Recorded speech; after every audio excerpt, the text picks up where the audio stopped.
The philosophers have only interpreted the world in various ways. The point, however, is to change it. The oppressed are allowed once every few years to decide which particular representatives of the oppressing class are to represent and repress them. Surround yourself with people who make you happy, people who make you laugh, who help you when you're in need, people who genuinely care. They are the ones worth keeping in your life. Everyone else is just passing through. The last capitalist we hang shall be the one who sold us the rope. Hegel remarks somewhere that all great world historical facts and personages occur, as it were, twice. He has forgotten to add, the first time is tragedy, the second is farce. Let the ruling classes tremble at a communistic revolution. The proletarians have nothing to lose but their chains. They have a world to win. Reason has always existed, but not always in a reasonable form. I am nothing, but I must be everything.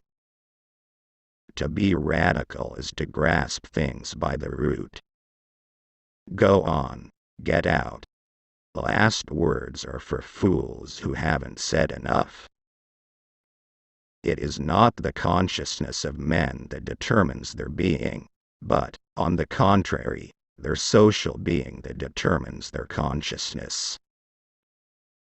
Religion is the impotence of the human mind to deal with occurrences it cannot understand. The proletarians have nothing to lose but their chains. They have a world to win. If anything is certain, it is that I myself am not a Marxist. There is no royal road to science, and only those who do not dread the fatiguing climb of its steep paths have a chance of gaining its luminous summits. Under no pretext should arms and ammunition be surrendered. Any attempt to disarm the workers must be frustrated, by force if necessary.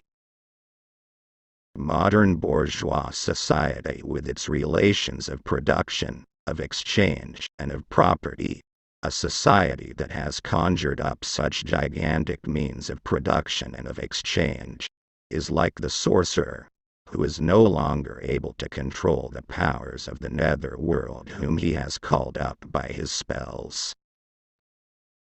In proportion, therefore, as the repulsiveness of the work increases, the wage decreases. Religion is the sigh of the oppressed creature, the heart of a heartless world and the soul of soulless conditions. It is the opium of the people. The tradition of all dead generations weighs like a nightmare on the brains of the living. We have no compassion, and we ask no compassion from you.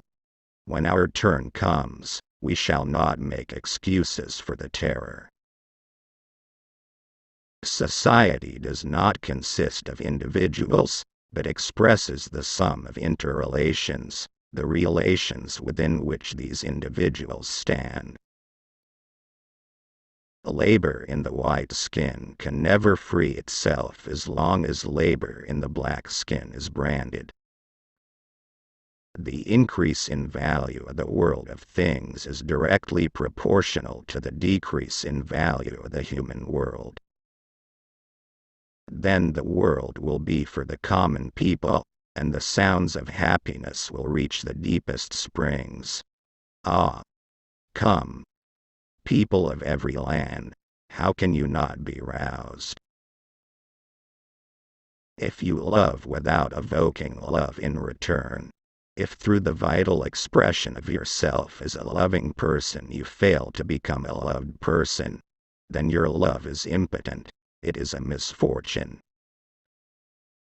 The ruling ideas of each age have ever been the ideas of its ruling class.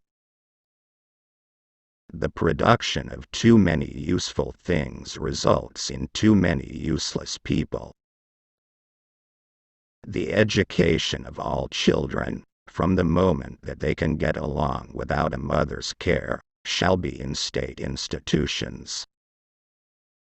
Money is the universal, self-constituted value of all things. Hence it has robbed the whole world of its proper value. Money is the alienated essence of man's labor and life, and this alien essence dominates him as he worships it. Necessity is blind until it becomes conscious. Freedom is the consciousness of necessity. The road to hell is paved with good intentions. Education is free. Freedom of education shall be enjoyed under the condition fixed by law and under the supreme control of the state. Political power, properly so called, is merely the organized power of one class for oppressing another.